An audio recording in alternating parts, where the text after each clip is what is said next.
Hi, welcome to the third in a series of video dialogues with flowers. I love some flowers. Thank you so much for joining me once again today. It's great to be back, Chad. I think we've had some fairly productive conversations. I really enjoyed the last two episodes, and yeah, I'm looking forward to this one.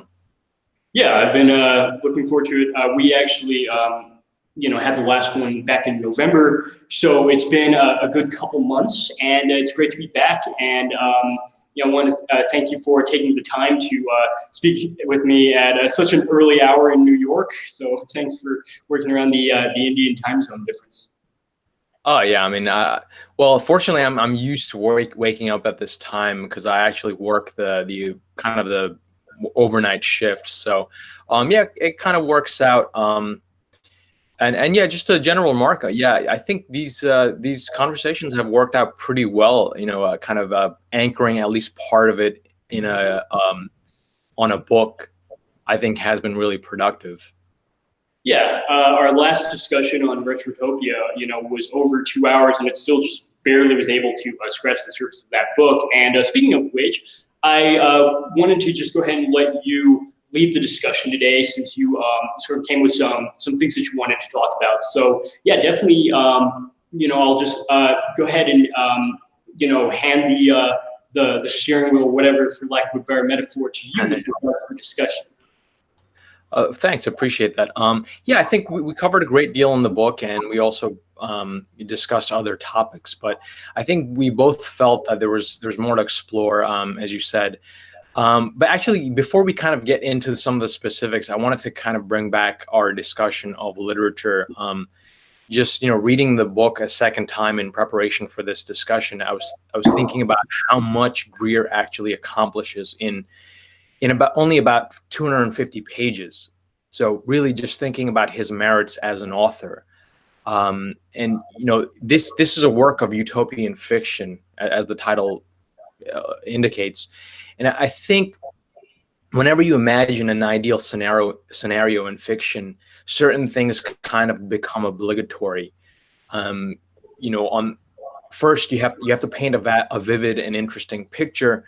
But you also have to defend yourself against critical, incredulous readers.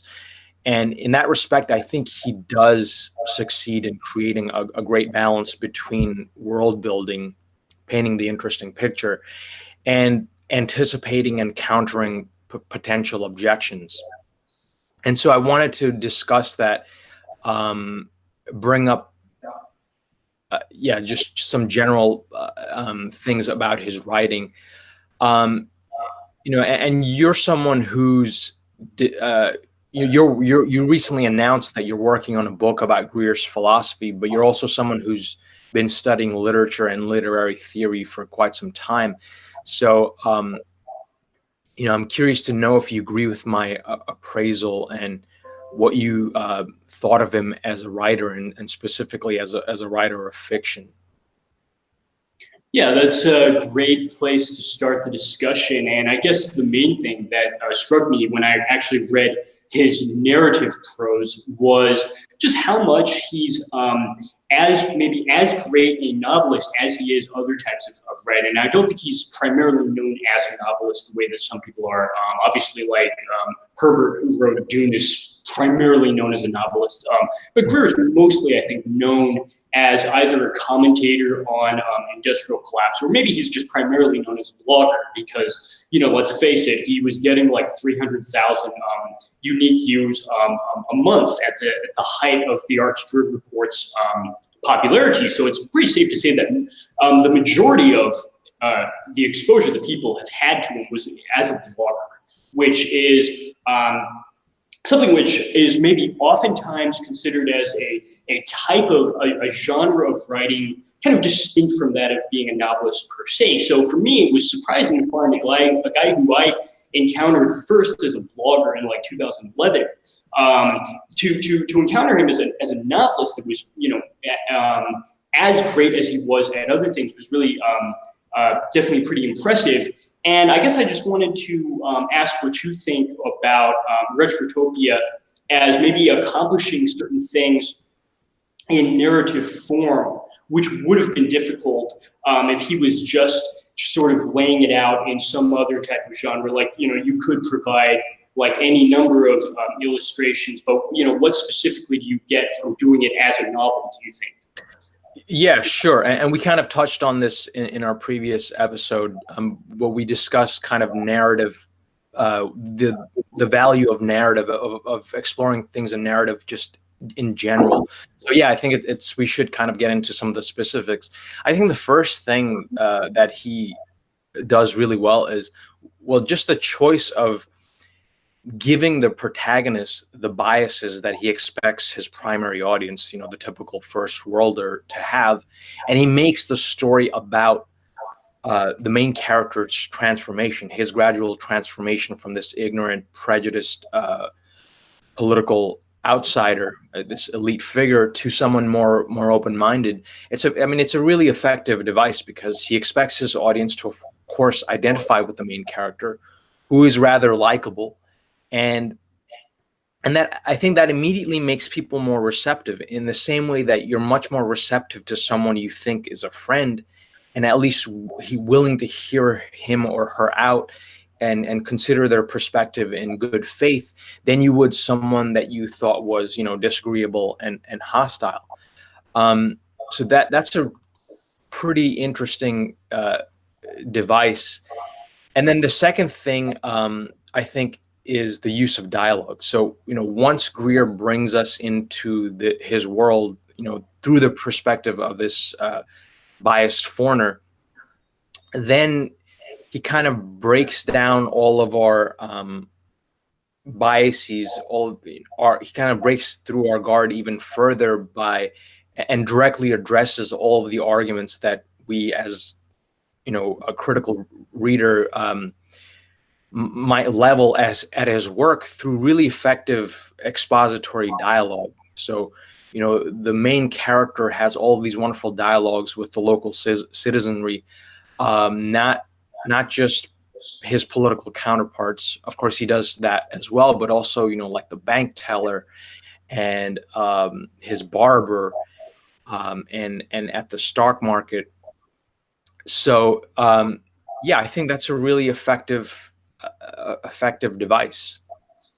Yeah, and I think the point about it having to be like a person who undergoes this transformation is useful, because normally, if you've been following peak oil, literature or the movement as a whole for a long time, like I've been exposed to the movement for about 10 years now. So for me, saying something like, well, they say that it's this, but it's really just a euphemism for burning a ton of fossil fuels, that's something I've said and that I've heard other people say so many times, that it's easy for me to take for granted that that's an intelligible statement, which would be a satisfactory explanation for so many seemingly unrelated topics. And yet it's easy to forget that the process of reaching, I guess, that level of understanding had to start with all of us being a guy kind of like the protagonist of this novel.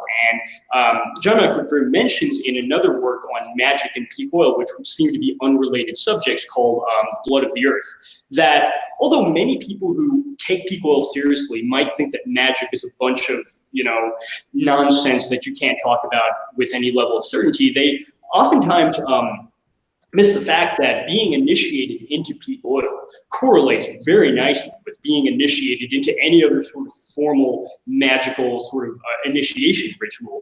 And the process whereby you go from somebody just thoughtlessly saying all of the responses which this protagonist does, like he goes there and he says, well, why don't you just, hook it up to the internet? Or, why don't you just like use machines to do that? Or like, why don't you just try to grow your economy at exponential rates by loaning money? These are things which, he's staging as obviously the opposite of what the people in the region of the Lakeland Republic believe, and also opposite to what he, as a peak oil writer, believes. But he's showing that all of us really, at one point in time, before we got initiated magically into peak oil, we're saying the same things. I mean, when I was first introduced to peak oil by some friends at college in like 2010, I think is the year it was, I said exactly the same thing. I said, well, we'll just figure out some technological fix to that, or, we'll just have the government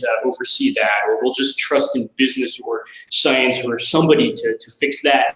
And I think that that's what's useful, is sort of resituating all of us who maybe have a different feeling about it now back into the role that we once had as exactly that sort of person, and watch how the journey itself isn't just a sort of intellectual leap from, I guess, ignorance to knowledge, but is rather something like a life process that you actually undergo as a person caught up in these type of real world situations, right? No, absolutely, yeah. Yeah, first of all, I completely agree with the first point that you made, that familiarity breeds complacency, right? If you're overly familiar with an idea and you keep recycling it over and over again, you're going to become complacent. And yeah, so he does a great job of kind of bringing us into his world through this narrative of personal transformation. Actually, I mean, this reminds me also of, so yeah, that's the value of doing things in a different way. And now that you mention ritual, again, I'm kind of reminded of our last discussion where we discussed the Nasarema article, if you remember that. If you remember, the full title of that article is Body Ritual Among the Nasarema. And one thing that the article does really well is that it takes things that we do in our daily life, and it shows how, again, it creates this distancing effect once we learn that Nasarema are actually the Americans. And it kind of, my main takeaway from that is that we do all these different things in our daily life that are kind of structured as rituals, and we're so familiar with them that we take them for granted and we don't see them as rituals. And we don't see how cultural activity is largely a collection of rituals, and rituals embody values. And when we become too familiar with them and we just do them as a matter of course, as a matter of reflex, then we kind of we lose sight of the values that they embody, the beliefs that they concretize. And technology, also embodies values and and ideals. So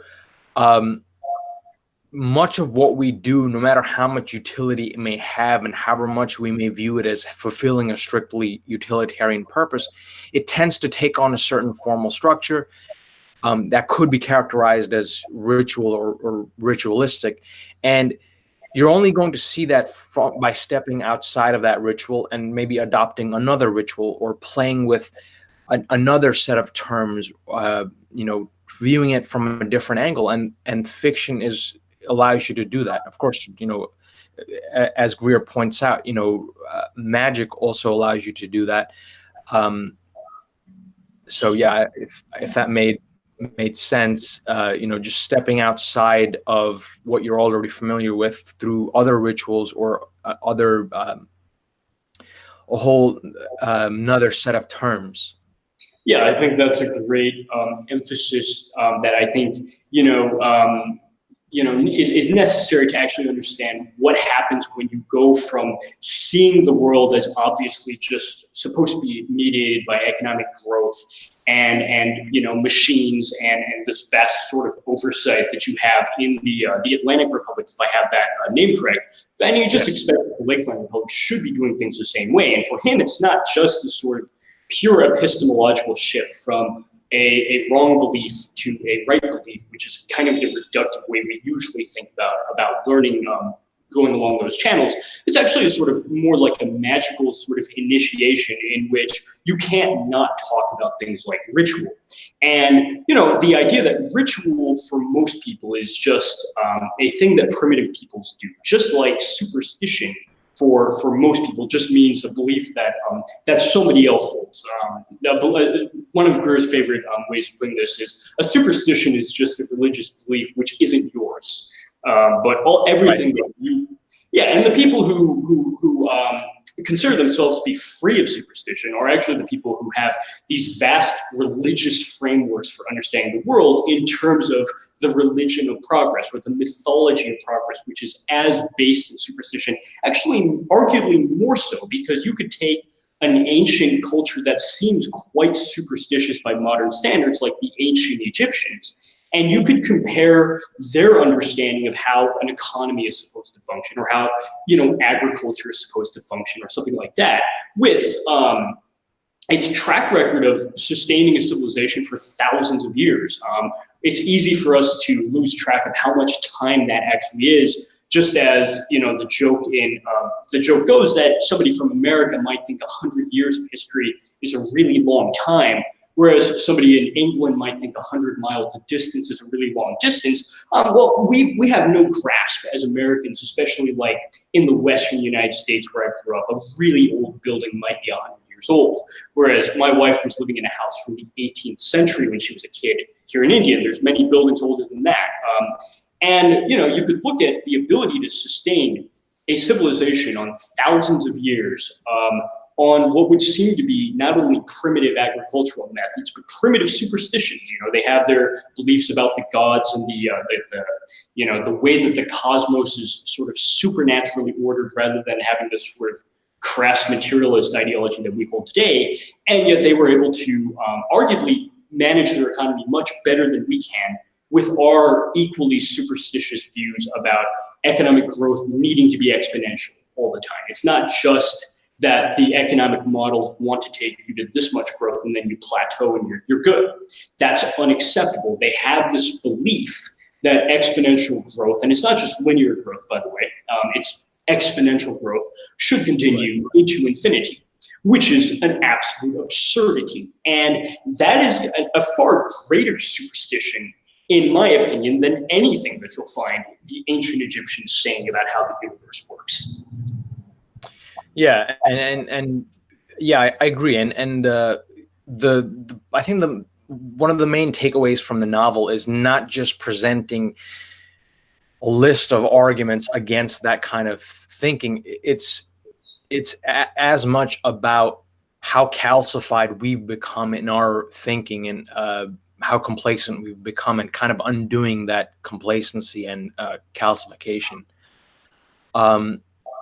So yeah, so let's let me see what else I wanted to point out here. So yeah, so back to some of the arguments that he makes in this novel. That we didn't get to. You know, Greer does. I feel like we discussed Kaczynski in the last episode, and I feel like Greer does answer some of the challenges that Kaczynski makes to utopian thinking, especially in his essay in the manifesto, Industrial Society and its Future. So, yeah, the first kind of theme that I wanted to discuss was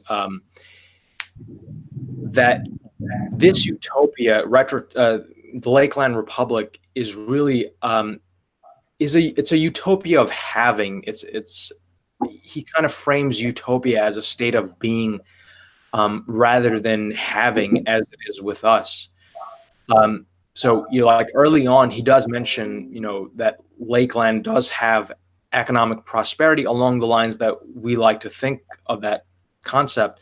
So he mentions that, you know, they export plenty of agricultural products, but they import almost none. So sure, you know, Lakeland generates a surplus that it can trade and convert into monetary wealth. But I think Greer wants to point out that prosperity results more from less from having a surplus that you can convert into monetary wealth, and more from the fact that society is more or less self-contained, and its citizens have a relatively higher degree of choice in how they live their daily lives. And we mentioned this before, and that's primarily through this tier system that he imagines, which allows each county through, graded tax levels to kind of directly choose their level of infrastructure. So, prosperity really results from a stable system, stability in economics and infrastructure, and also in the social system. And a stable society means one that exists within well-defined limits. I mean, in very, very stark contrast to our own world, where prosperity really can only be achieved through, as you said, exponential growth, having more and more every year, and continuous technological advancement, which just means that the landscape is just constantly changing, making it virtually impossible for the average person to really acclimate themselves to their environment. So that's also a very interesting, very important message in the book, is that prosperity doesn't mean growth; it means stability. As you pointed out in the example of Egyptian agrarian civilization. Yeah, and I think one thing which is easy to miss if you've spent your entire life in the kind of, artificial environment of a modern suburban dweller of the United States, for whom, food comes from Walmart, gas comes from the gas pump. You don't know where that actually originated. You just, know that if you drive, a few blocks down the road, you can get petroleum, and you can get food, you can get bottled water, anything you need, you can get down the road. And I think that societies that were closer to the ground with regard to where this stuff actually comes from. And I feel that I've actually moved in that direction just by coming to India. For me, water comes from the well, and it can go dry, and it has to be pumped, okay? And it has to, at that point, also be stored. Like there's a tank up on the roof that stores this water, and it brings you much closer to the concept of what is water. Whereas in some parts of the United States, like north of Los Angeles, where there's serious water shortages due to so much water being diverted to Southern California.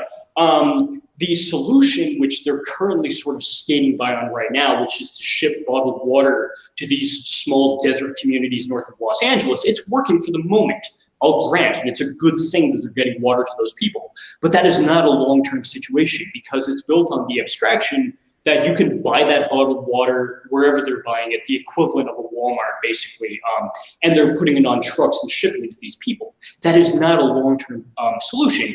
And it's easy to think that that would be a solution if you're far away enough from the ground level of the situation to not realize how anomalous it actually is to have surpluses of any kind.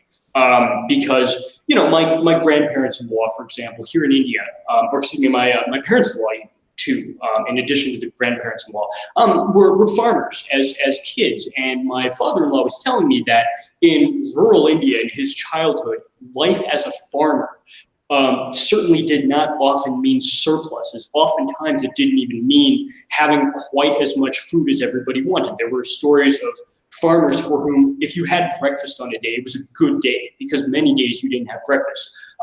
As much as I, didn't live that life myself, I'm just going off words of, people who've told me. But my mother mentioned something similar growing up as kind of like a rural peasant in South Korea after the Korean War. My mother really kind of lived in a mud hut and worked in a rice paddy, and they kept pigs and cattle like on the ground level. And she mentioned also, especially after the Korean War, there were no surpluses. It was a challenge even to be able to have enough barley, which is a famine food. They had enough infrastructural damage after the war that even rice became a luxury. You sort of planted barley, as a famine food because you didn't have any better options. And it shows me that surpluses are not normal by any standard when you're close enough to the ground level to actually be producing that barley, which your family is going to eat, or actually be growing the tapioca was the staple food of rural Kerala in my father-in-law's childhood era.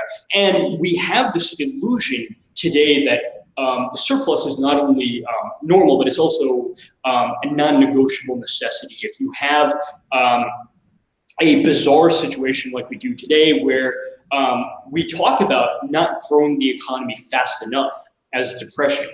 That's not growing. That's just not growing fast enough. We talk about that as the equivalent of a depression, which is absolutely absurd to say that our surplus isn't big enough is the equivalent of a depression. And I think that finding out the hard way, as he kind of sketches out in Retrotopia, where you have the society for which there's not an expectation that you have this right to have constant surpluses. And it actually doesn't lead to a destitute society the way that, Ray Kurzweil, when he talks about the past, he always describes it simply as squalor and misery.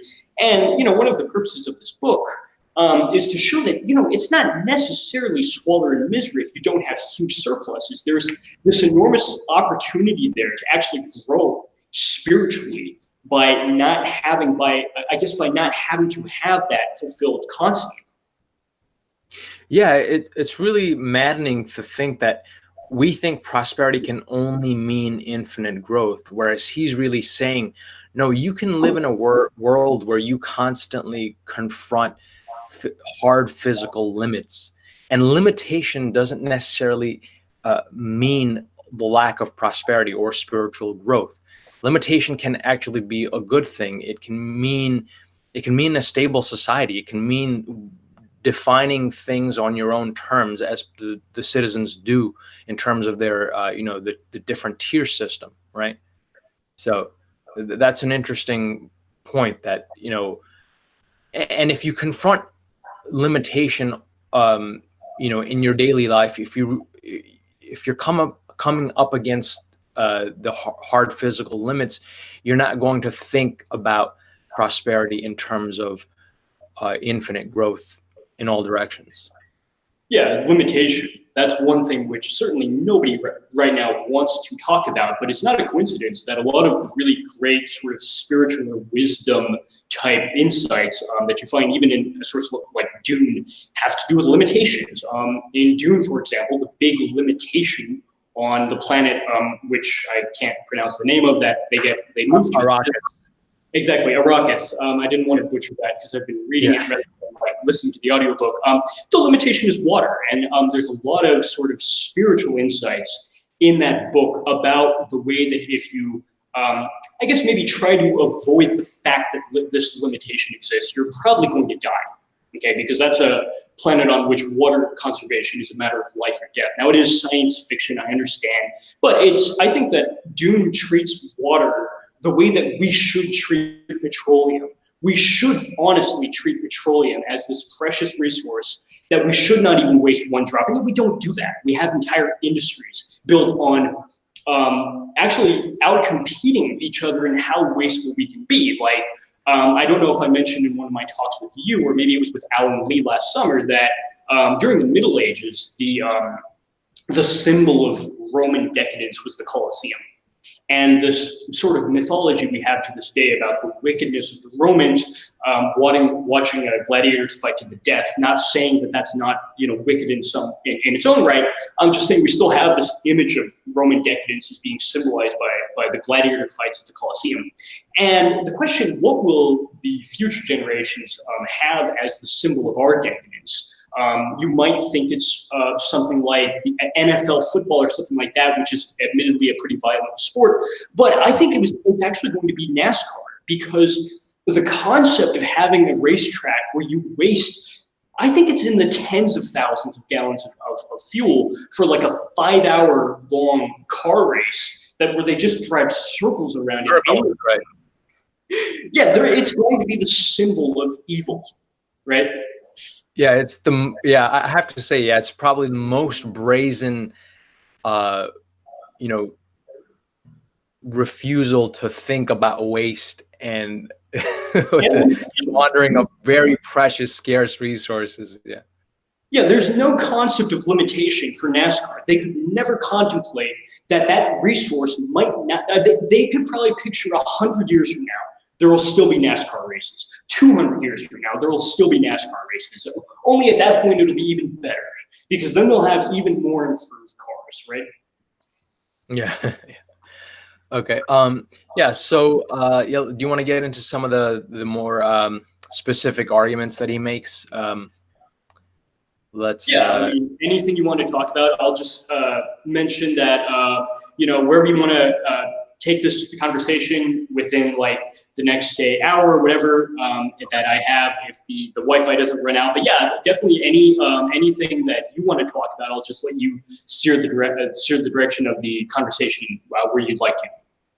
Okay, cool. Appreciate that. So yeah, so this is some of the arguments that are that emerge in the course of dialogue, in the dialogues in this book between Peter Carr, the protagonist, and his political counterparts on the other side of the Lakeland Republic.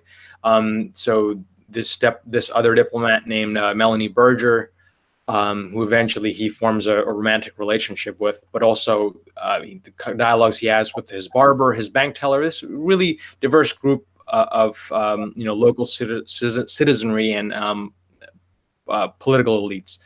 So one of the arguments is against the society that he lives in is this idea of automation as a centralizing force, which actually you've done a video on already, and so yeah, so this idea that automation is inherently centralizing.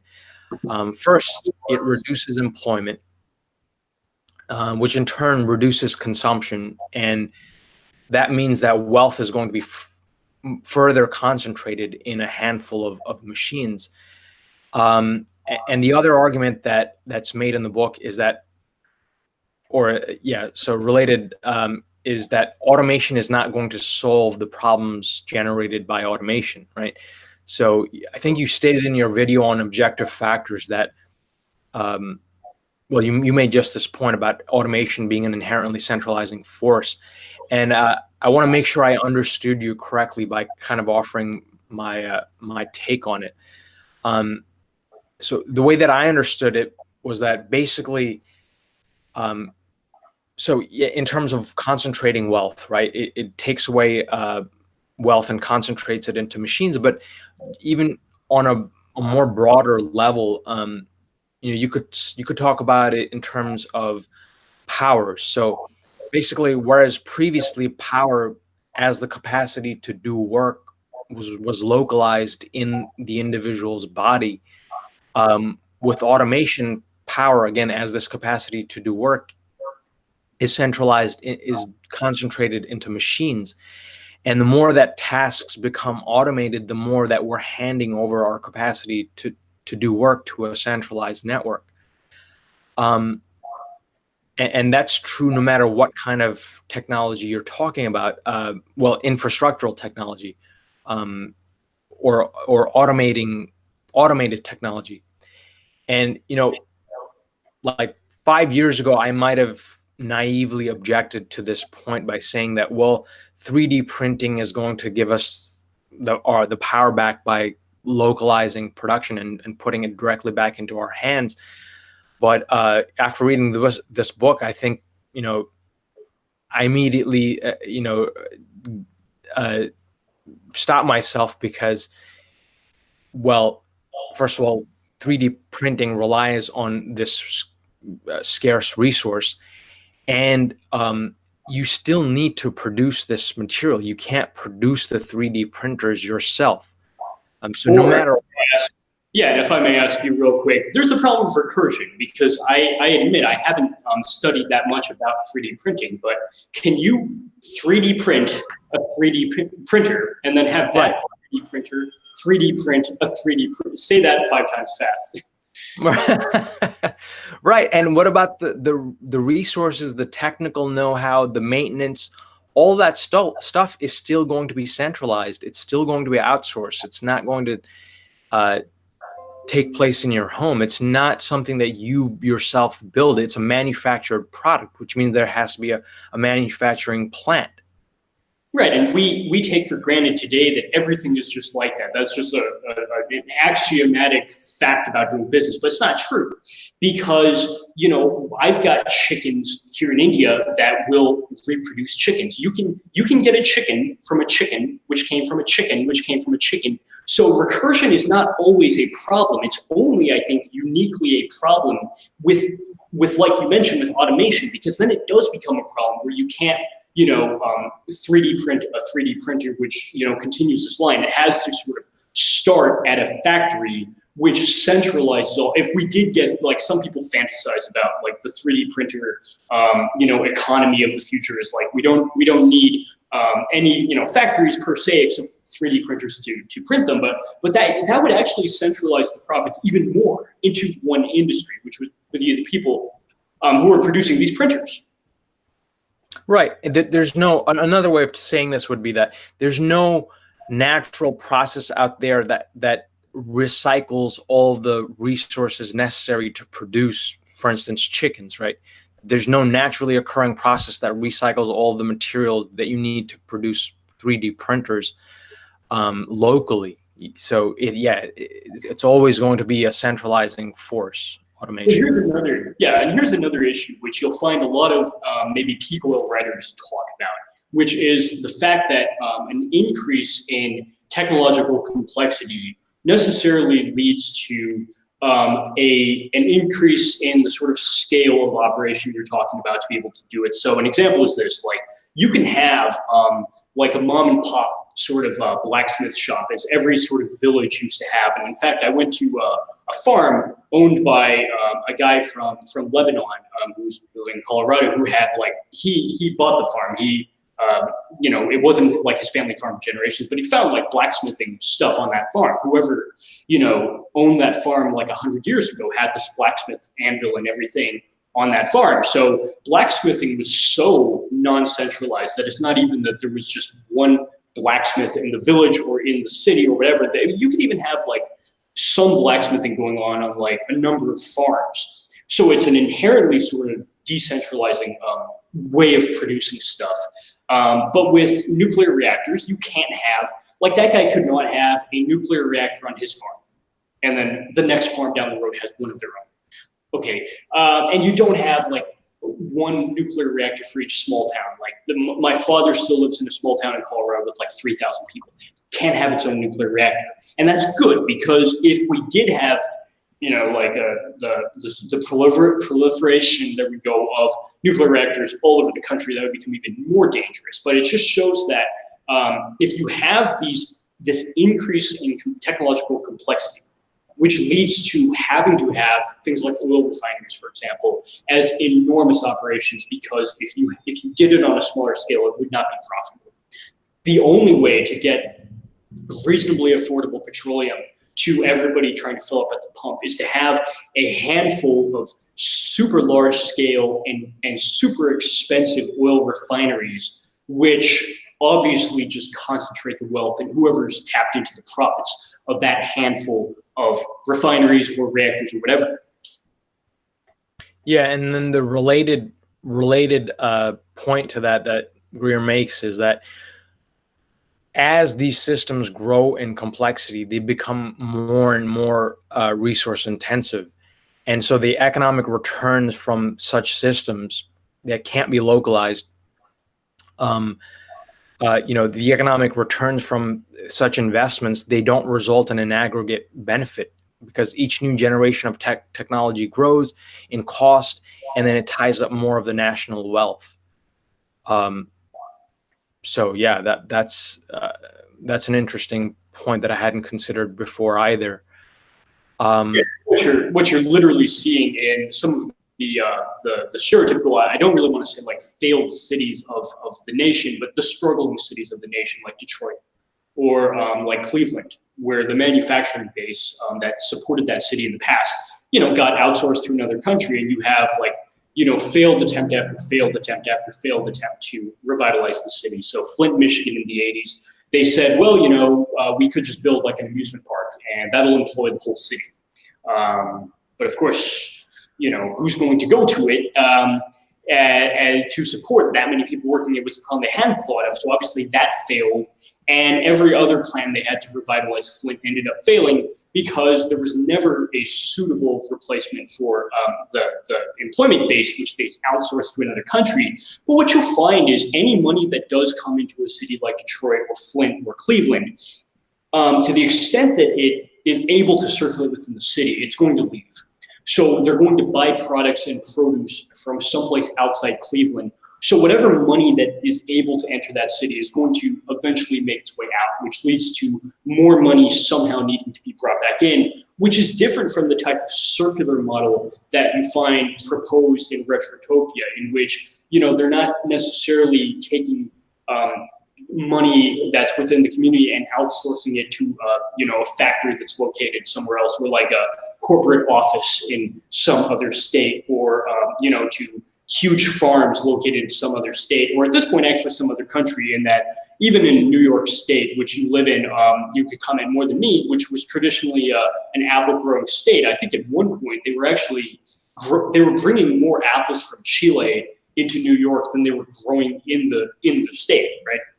It's pretty sad. The quality, you can still go apple picking in New York, but the apples, the quality's just going down year after year, and you can get less of it, and the apples are unbelievably, outrageously overpriced here, which is surprising because, we have the capacity to grow most of the apples that we might be consuming, but instead, you have all these exotic varieties from the outside that cost way too much, that are half rotten because they've traveled such long distances to get to us. It's absurd.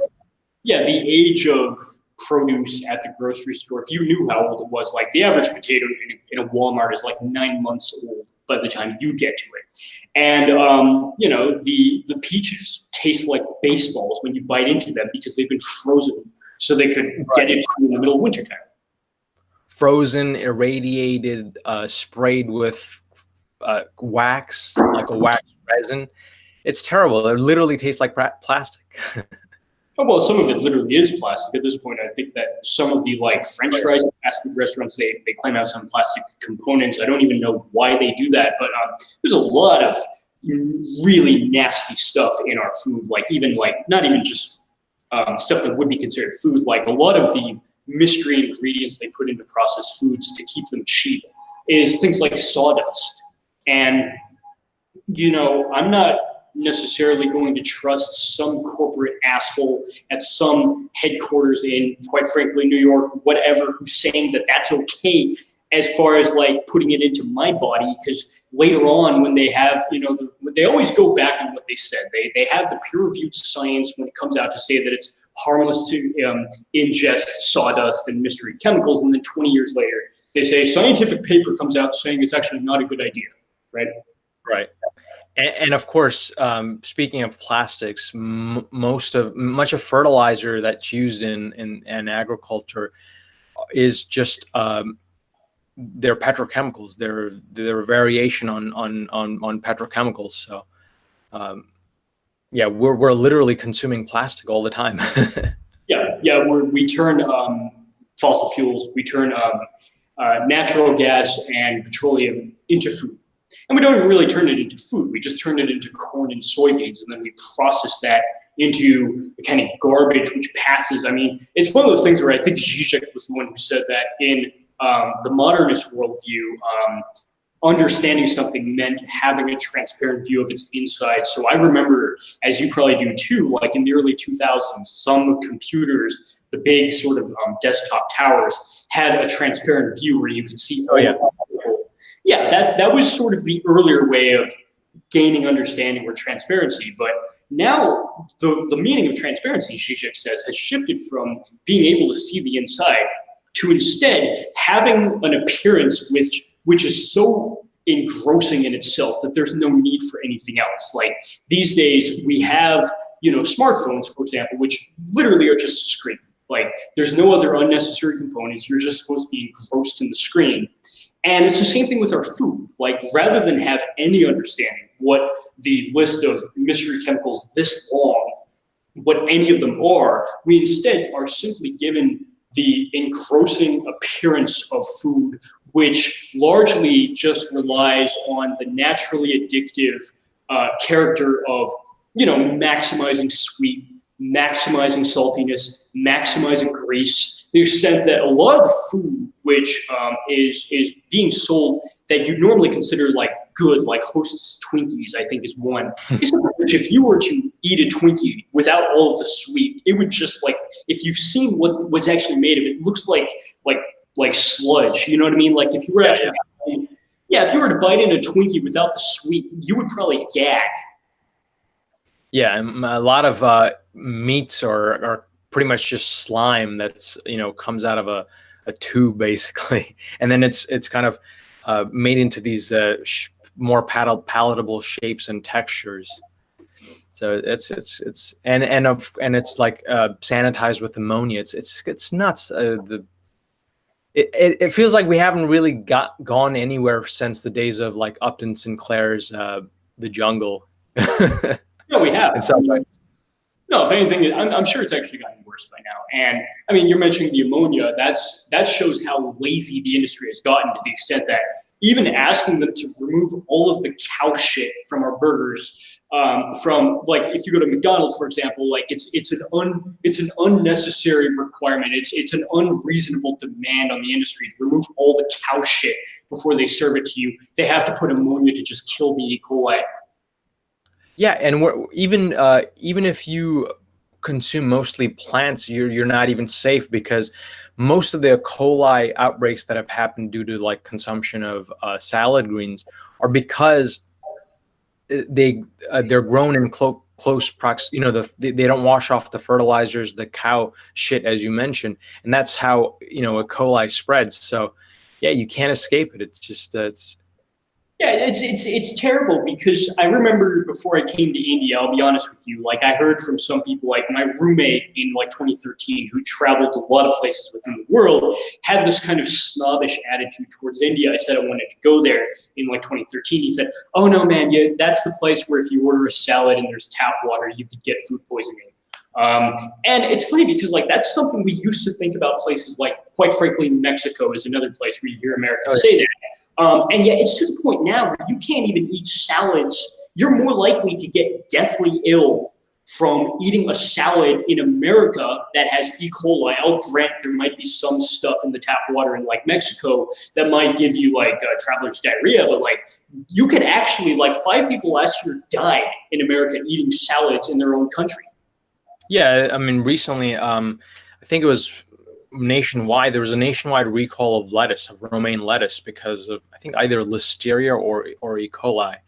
Found in same thing. Yeah, there was 5 people who died in the United States from eating the kind of lettuce you mentioned, and it was because E. coli from the water that they were irrigating, which you have to test for so many things in the country in order to be compliant with regulations, but apparently irrigation water is not one of them. So we have this bizarre situation where you cannot even, I don't know, you can't even park your car without a number of permits to allow you to park a car. And yet you can irrigate an entire field of lettuce without having so much as test the water for E. coli.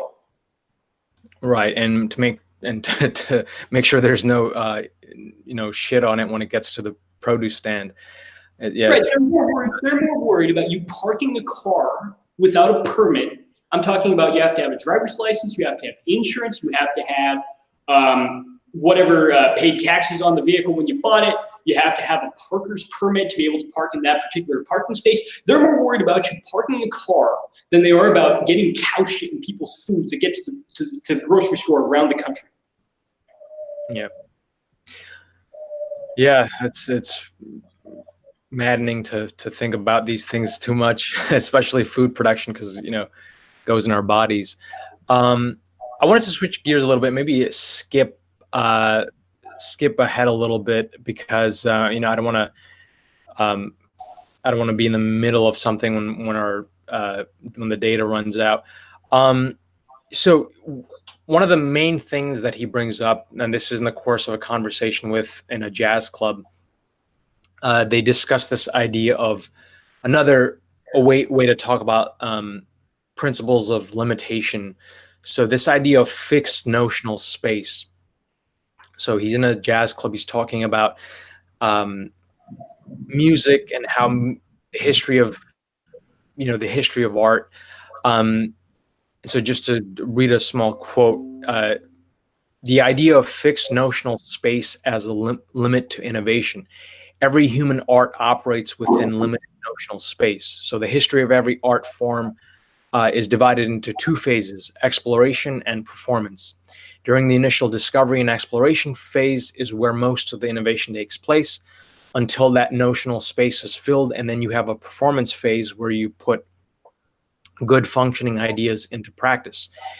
And if you try to innovate beyond that, you're going to end up generating noise or be derivative. So I wanted to kind of explore this idea of fixed notional space with respect to music. I was just thinking about how, we can only distinguish between art forms and between genres within an art form when they operate within certain limits. And, sometimes the boundaries are blurred between art forms and between genres, as, jazz often does lead towards the blurring of boundaries. But usually, boundaries are easily perceived, and no matter how crazy jazz can get, we can still kind of identify it as jazz or classical or this or that music.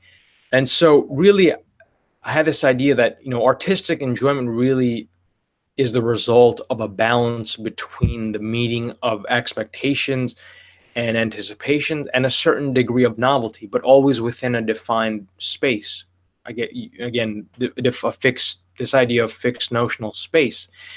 And I have to say, like, this critique of Greer's of the fixed notional space is probably one of the most difficult ideas that I've had to come to terms with personally as a lover of modern music, especially jazz. On the one hand, I actually disagree with Greer when he says that eclectic forms like jazz, tend to run out of notional space very fast. Because right now in New York City, which is still, considered to be the mecca of the jazz world, I'd say that jazz is still in the discovery phase. Again, based on what I hear, on a weekly basis, we're still exploring the cutting edge, and there's still a lot of discovery and innovation. But I now realize that, again, considering like especially your insights into peak oil, I realized that, the notional space of jazz is actually being artificially expanded by fossil fuels. And we have this feeling like we're just like discovery and innovation is just going to go on indefinitely into the future. But I think instead of, so I disagree with Greer, but only in a very limited way. I think that it's actually fairly large right now, but it's kind of being artificially expanded.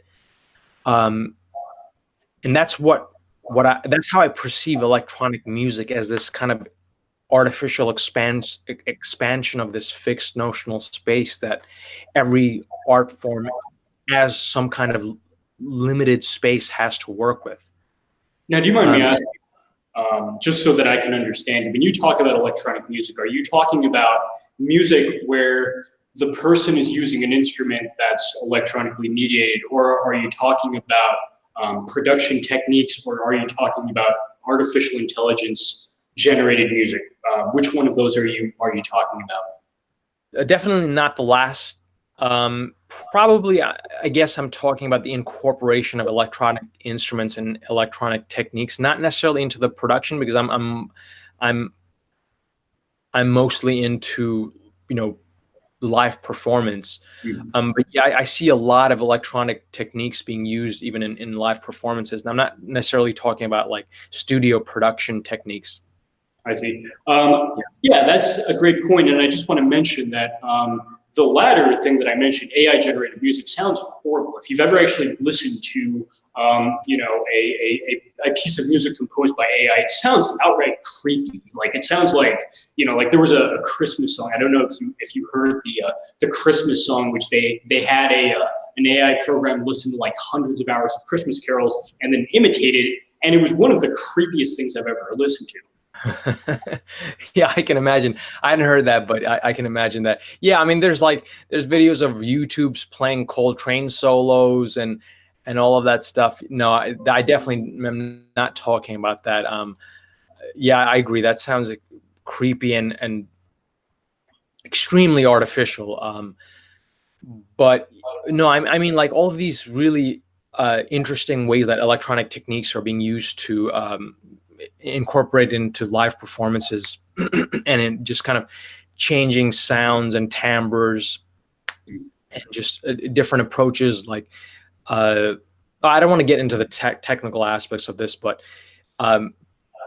yeah, I mean, so, you know, it feels like there's this, like the notional space of jazz is just infinite, and there's room to go in all kinds of directions. But yeah, I really, again, just borrowing a phrase from your Peak Oil News series, electronic music is a euphemism for the burning of fossil fuels, and it will have a lot less significance, as I mentioned in our previous dialogue, in a post-oil world. And yeah, I think another way to talk about this is to use Greer's notion of a fixed notional space, and that, you know, we're living in an era where that space is just being artificially inflated, and it will collapse because the thing fueling it is going to run out.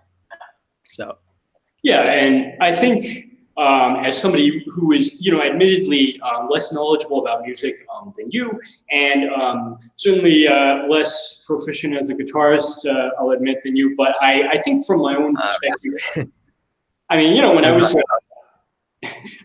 was in high school, I remember thinking to myself something similar to what Greer and you talked about with regard to heavy metal, because I felt like something that would have, I guess, passed the test of being like heavy enough or being original enough in the very beginning of heavy metal, people would write off today as, oh, well, it's too simple.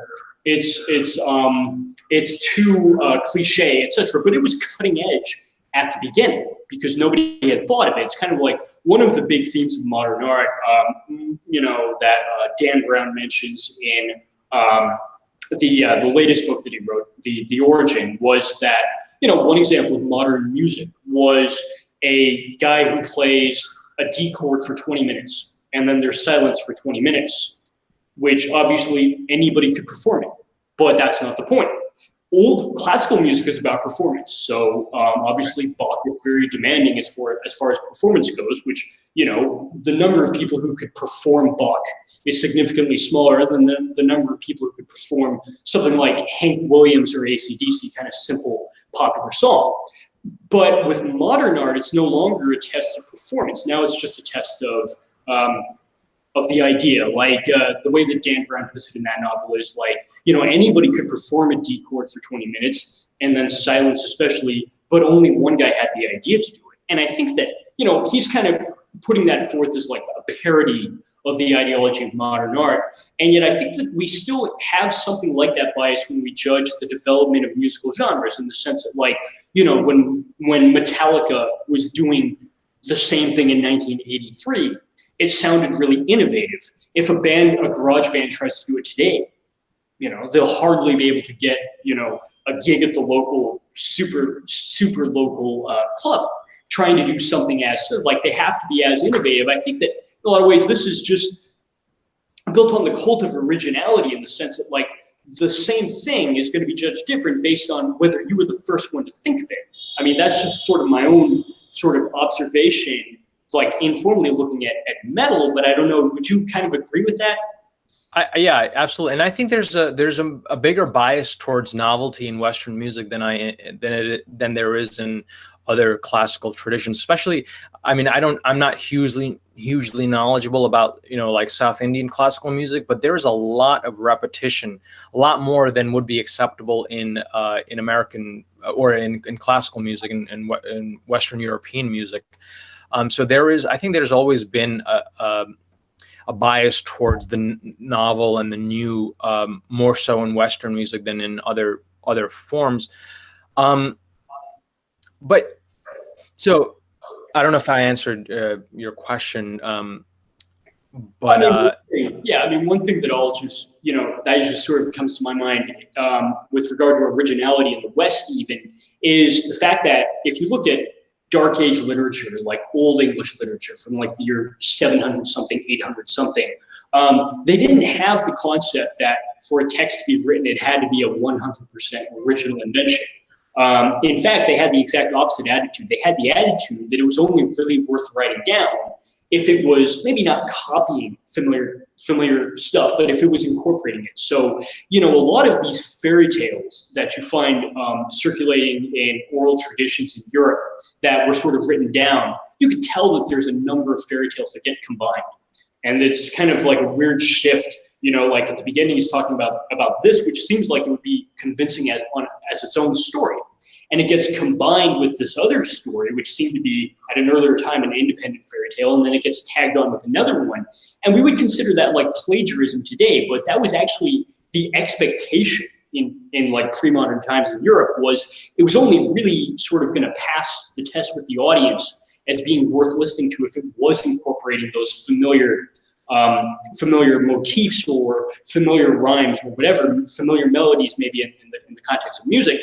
And I think that, we lose a lot by instead having this cult of originality, and especially having the kind of legalistic frameworks for actually forcibly enforcing this, in which, the standard to be an intellectual property of somebody has become literally a joke, in the sense that I mentioned in one of my videos that at this point, you could literally, there was a guy who patented the concept that flipping a light switch will affect the activity of a light bulb. That's his intellectual property.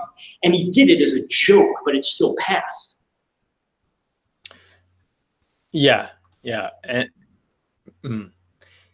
another thing, just to go back to your Metallica example, is if we were to strip away all the electronic layering and the electronic production and, just electricity, remove the electronic component of that music, how innovative is it really? It's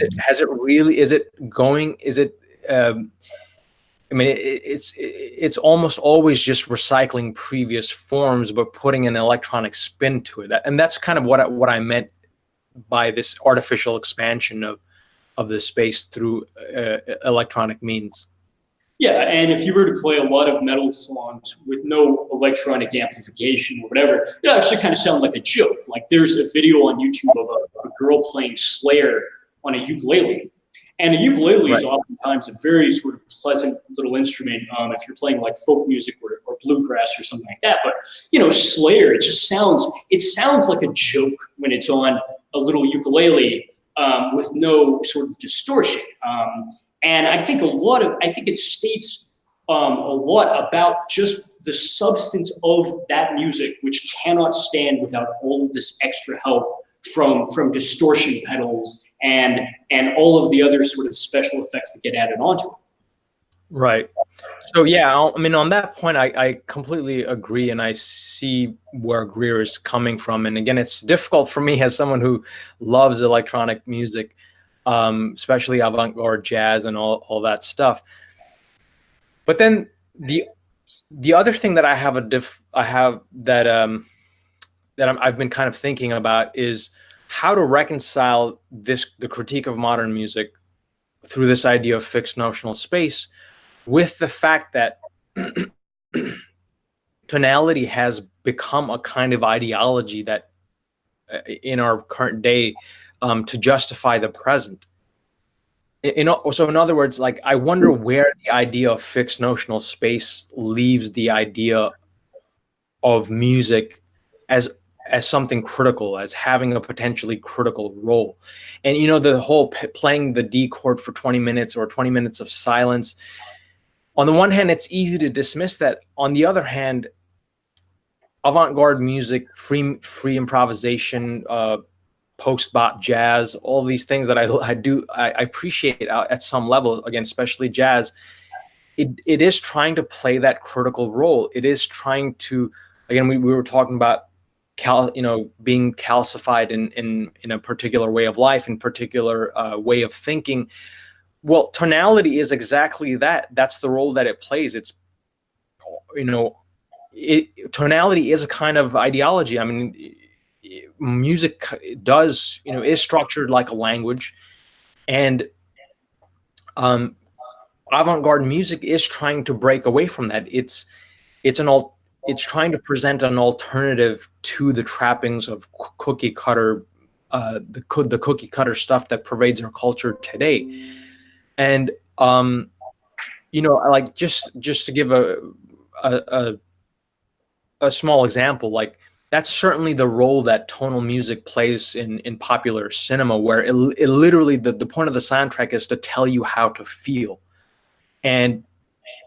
Or in like the supermarket, I mean, clearly tonal music is designed to create comfort and induce complacency, and that's why it's just ubiquitous in supermarkets and sports events and all of that stuff. So there has to be a way to critique that without degenerating into noise. And I just don't know what that would look like, because again, I accept Greer's point, and I generally do agree with you that about that point. But music, I think, and I'm talking about instrumental music, not necessarily political lyrics. I'm talking about purely instrumental music. I think, yeah, at the level of instrumental music has a social function that's beyond just giving people in a club an excuse to dance. And I feel like we might lose that potentially critical role if we don't interrogate this notion of fixed notional space and question it a little bit. Yeah, I think that's a great point. And I mean, if you just think about like advertising, I mean, how much is music abused for the purposes of getting people to buy stupid shit they don't actually need? And I mean, it's really troubling. But regarding the live stream, I'm gonna go ahead and check, and it looks like nobody has commented. So late hour. Yeah, it's a late hour in America, and it is daytime here in India. But we'll go ahead and continue the discussion. Any next topic you want to talk about with Kaczynski, or where would you like to? The remaining time. Yeah, absolutely. Let's jump to that. And if we have time, I definitely want to get to some ideas in your book. Great read, by the way. I thought it was very accessible. Even for a philosophical novice like me, I really enjoyed reading the book. Yeah, thanks so much for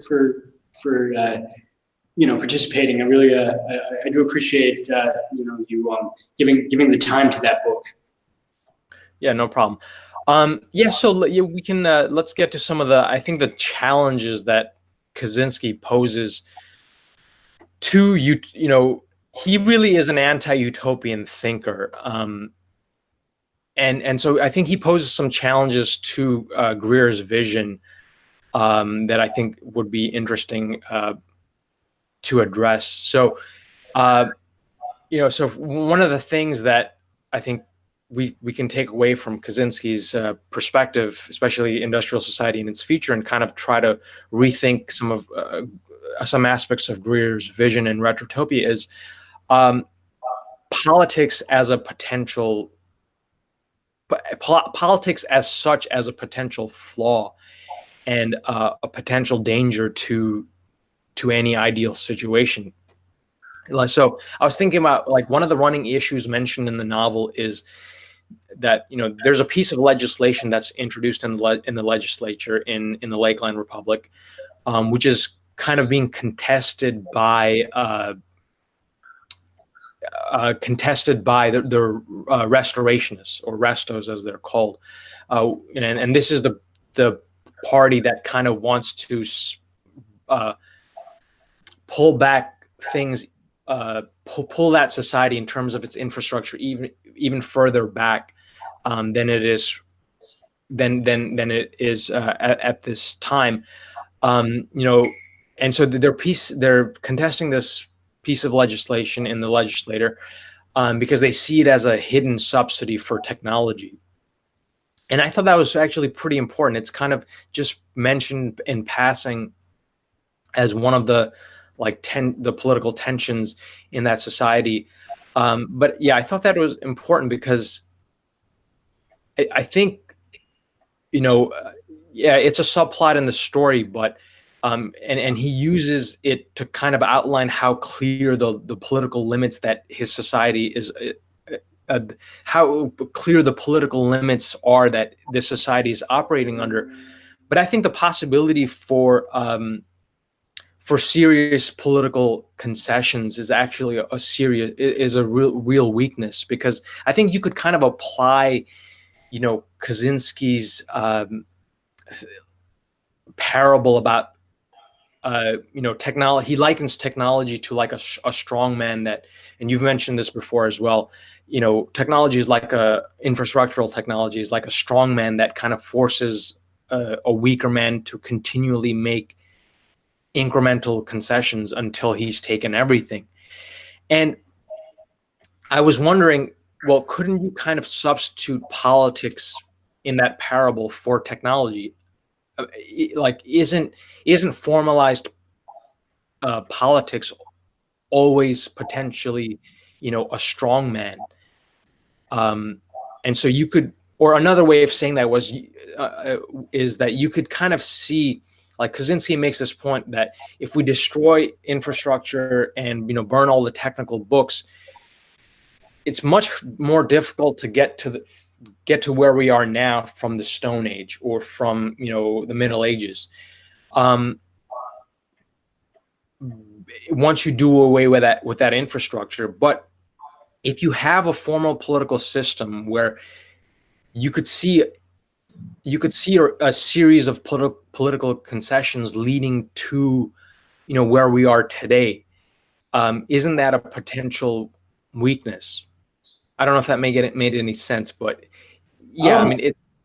Yeah. Yeah, I think that I halfway understand, what you're getting at with regard to connection between politics and technology, but I think I might still be misunderstanding. So I guess let me ask it this way. It's kind of like, I was reading Lord of the Rings the other day, rereading Lord of the Rings, and there's that scene in Fellowship of the Ring where they have the big meeting where I think it's Boromir who mentions that, you guys may not realize how bad things have gotten because the only reason that, the invasion hasn't spread to your lands is because we're sort of taking it up right now. We're taking collateral damage in our kingdom right now with trying to fight off this invasion. So you guys might not have a sense of just how serious the situation has become.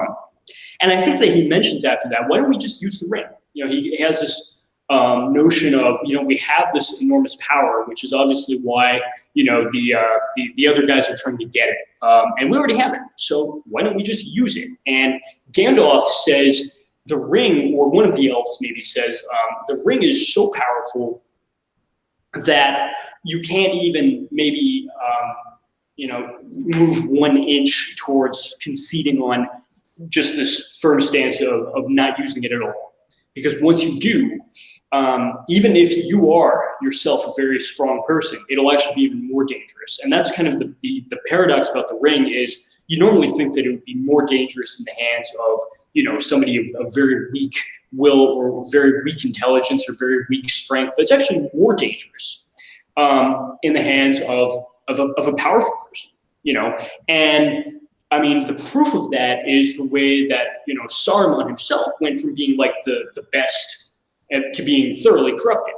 And I think it's like that with both technology and politics, in the sense that it's not only something which maybe overpowers a weak person, it's actually something which corrupts you even more, depending on how strong you are. And like this notion that we're just going to select a strong-willed candidate, like we always, now that the election cycle is back, every political side in the United States has their hagiographical figure du jour, right? You have right now on the left, the next round of people filling the role Bernie Sanders held in 2016 and that Barack Obama held in like 2008. Like I remember the hagiography of both of those guys before the election, in which the laundry list of issues, many of which are actually noble, okay? Closing Guantanamo Bay, it's a noble issue, but nobody did it.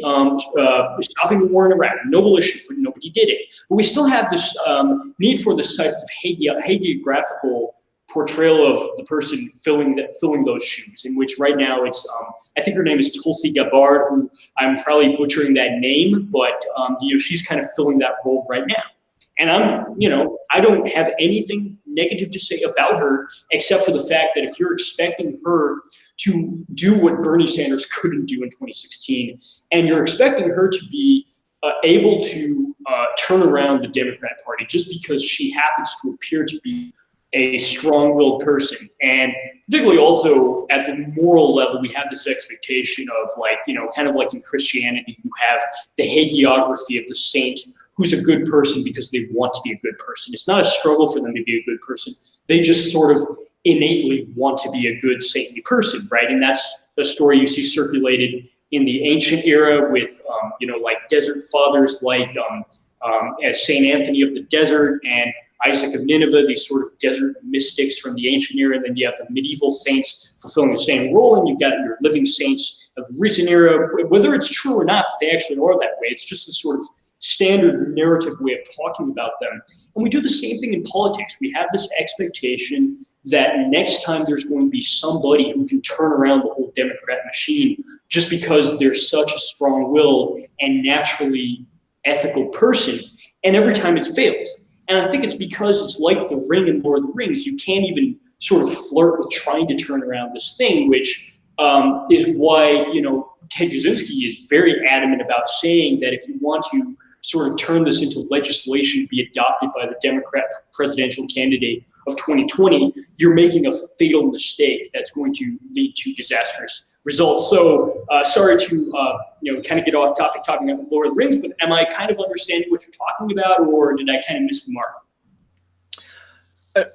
Well, I think you make a good point. Yeah, I think you did kind of hit on what I was trying to get at.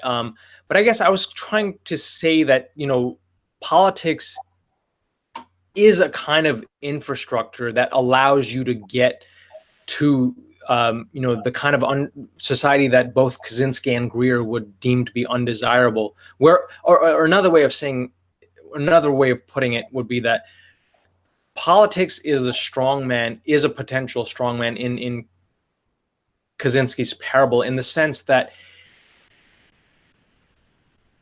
politics allows for the kinds of concessions that could lead to our present day, could lead to a terrible society, whereas it's more difficult to go from the Stone Age. You can easily imagine a series of concessions leading from Retrotopia to one of the other republics in this post United States world that Greer imagines, whereas it's much more difficult to imagine getting to where we are today from the Stone Age or Kaczynski's ideal vision.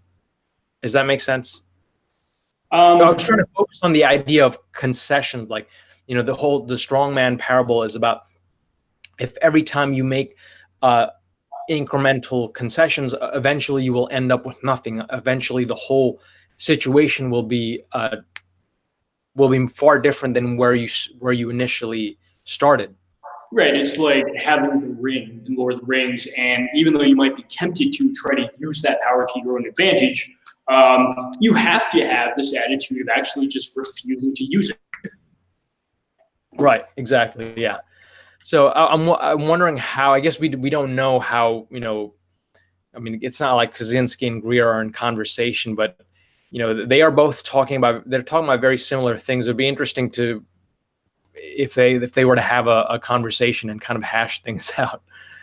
Yeah, I would definitely pay. I don't think we have pay-per-view anymore, but we used to say we definitely pay-per-view for that, to see a debate between Kaczynski and Greer.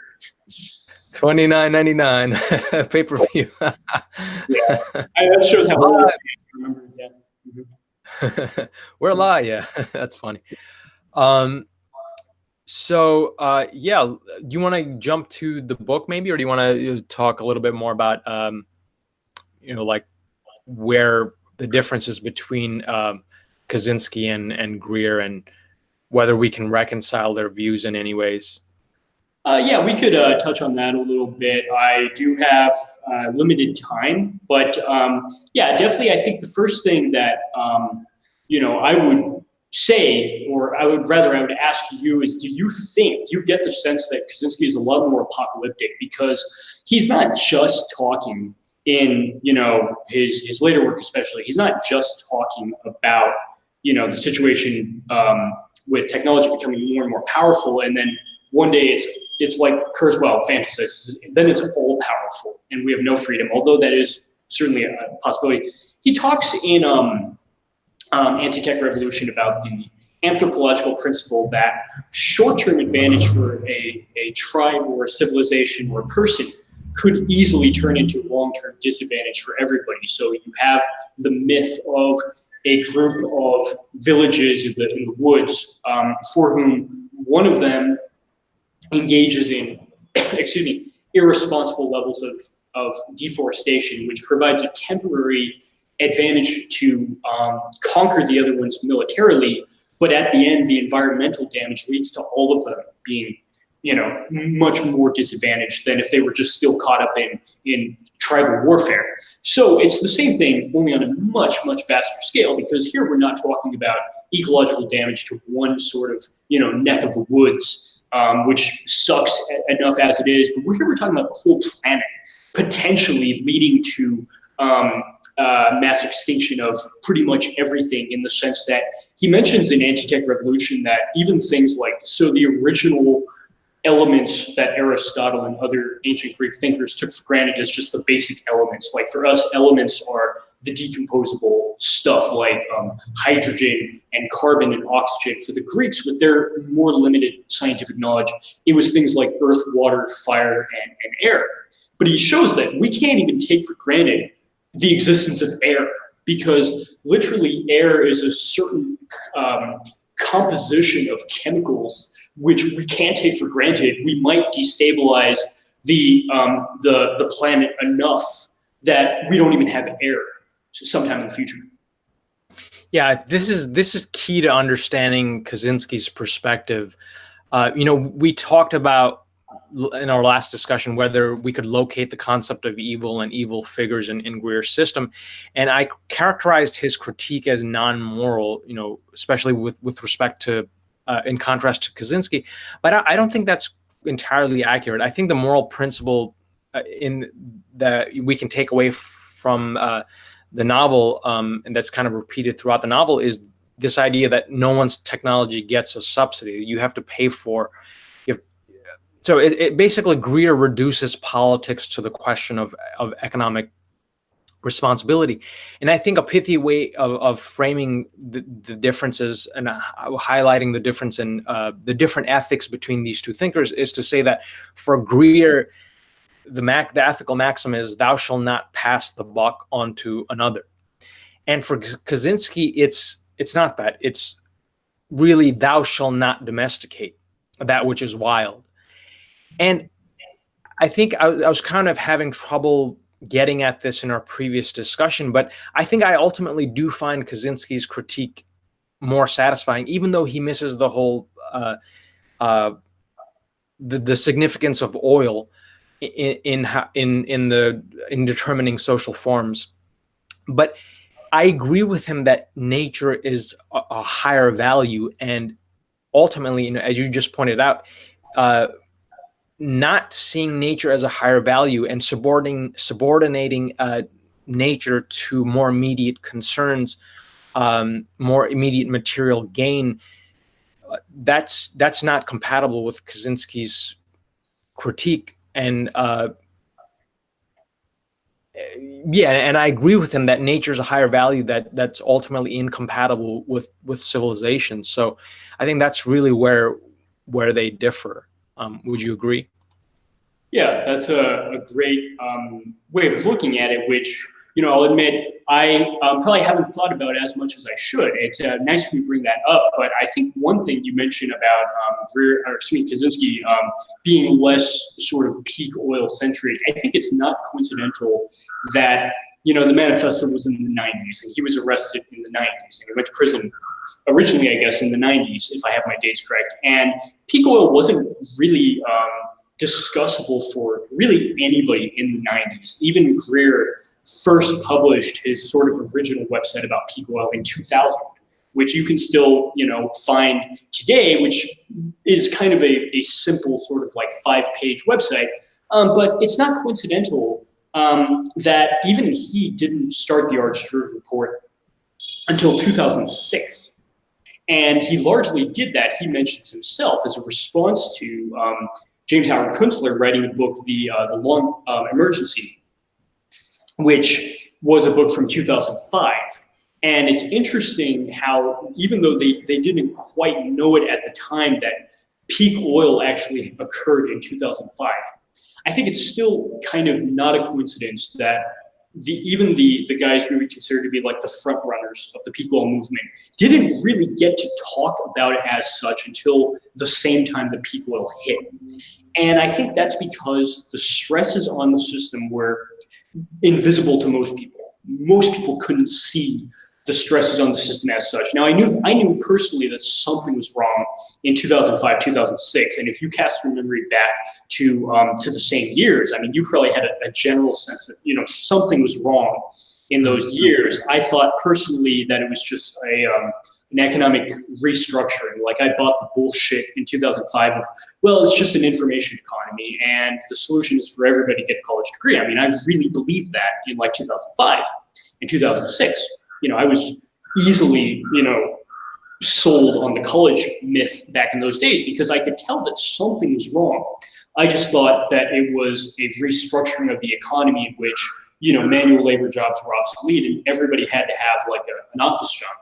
And it wasn't that. It was the exact opposite of that, because those office jobs were only possible on the basis of huge surpluses, to go back to one of our earlier topics, of fossil fuels. And 2006 and 2005, the stresses that we felt was not the restructuring of our economy, it was the beginning of its sort of demise. And that process has only gotten worse and worse each year, regardless of whether it's been reported. And I guess I'm just trying to maybe situate Kaczynski historically in the 90s. And his work certainly is a product of the decade in which he was writing the sort of the early materials. And I think he's actually just gotten more apocalyptic since then, because the situation has gotten worse. And I think that, in the 90s, it still seemed more conceivable to him that, Kurzweil's fantasy of, machines taking over everything, and genetic engineering actually becoming like a widely abused and widely practiced thing seemed more realistic. And why shouldn't it?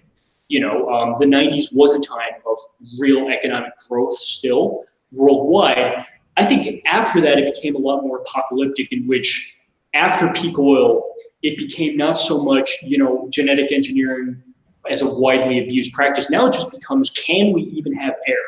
Can we even have water? Can the basic elements of human existence and life or anything really on the earth, is that put into jeopardy now? So I don't know, that's just sort of my own, off the top of my head analysis for why that's missing. No, I actually very much agree with you. I think, Kaczynski is far more apocalyptic in his vision than, and maybe this can be a way of tying it to your work on deep memes. I think they're actually, that might be the result of them working with very different deep memes. I think Greer, Kaczynski is more apocalyptic in his outlook than Greer, who I think is a lot more of a cyclical thinker. I mean, I was listening to his recent podcasts on the website Legalize Freedom. I don't know if you're familiar with that. It's kind of a... He's been doing with the guy from Northern Ireland. Those are really the best videos on YouTube. Yeah, it's really good stuff, great conversations. But in the one that I listened to recently, I listened to two. One on the shift from the Archdruid Report to his current website, and then another one on his book, The Ecotechnic Future, which I didn't read. But it's interesting that you mentioned that that contrast, or Kaczynski being a more apocalyptic thinker. So Greer mentions this novel that he's been reading about this like post-global warming world, and this work of fiction written in the 80s called by some author named Richard Kelper, called The Road to Corlay. And the basic plot is that Great Britain's been reduced to an archipelago, due to rising sea levels. And the important thing is that the novel frames the industrial age as like this brief interruption to the normal course of European history. And so after industrialism, oil runs out, and then society goes right back and it resumes, as if nothing had happened. So we have the Anglo-Saxon period, we have the Middle Ages, we have the Renaissance and all that, and European society just goes back into that same rhythm. And he mentions that, we Americans, we can't imagine anything like that because we're only 200 years old and we don't have a long sense of history. So, and because our history more or less begins with the industrial age. So yeah, I think they have a very different view of history itself, and that's a whole nother dialogue in and of itself. But yeah, Greer, they have a totally different ecological perspective. I mean, Kaczynski's arguing from the hunter-gatherer perspective of, the autonomous individual, whereas Greer is thinking about prosperity, and he's thinking cyclically. I mean, in another podcast, he gives his ecological perspective of history. So for him, the introduction or emergence of every new species into an ecosystem creates an initial disruption, to the normal course of things. And then there's a period of correction and adjustment where both members of the species and the ecosystem as a whole kind of adjusts and adapts, and then achieves stability. And we saw that happening with hunter-gatherers, and then the shift to like small tribal horticulture, and then nomadic herding, and then now industrialism. And so this, it's all following the same cycle of perturbation, followed by adjustment, correction, adaptation, and then stasis. And so, and so for him, it's just that we've committed a series of errors and missteps, but not any evil that can't be corrected given enough time and more stable resources. And the real problem with the industrial age is that there isn't going to be a leveling out, a stasis after, an initial period of perturbation and correction for us, because our whole society is, unlike previous societies, is based on a resource that doesn't reproduce itself in the way that grain and animal game and wild fruits do. So I think that is a really, really important difference, because for Kaczynski, he sees a fundamental, irrevocable loss from going from the wilderness to the city or the farm. And I think that's kind of why I'm a little bit more dissatisfied with Greer's critique. I think it stems from this fact that I pretty much agree with Kaczynski. I think if you move away from unadulterated or at least undomesticated nature, it will entail some kind of loss of autonomy and freedom that will never be brought back, no matter how stable the society eventually becomes. So yeah, I mean, does that make sense? Greer is a cyclical thinker, and he kind of frames hunter-gatherer life and nomadic herding and our current age of industrialism into this larger ecological perspective, whereas Kaczynski is operating with a different framework.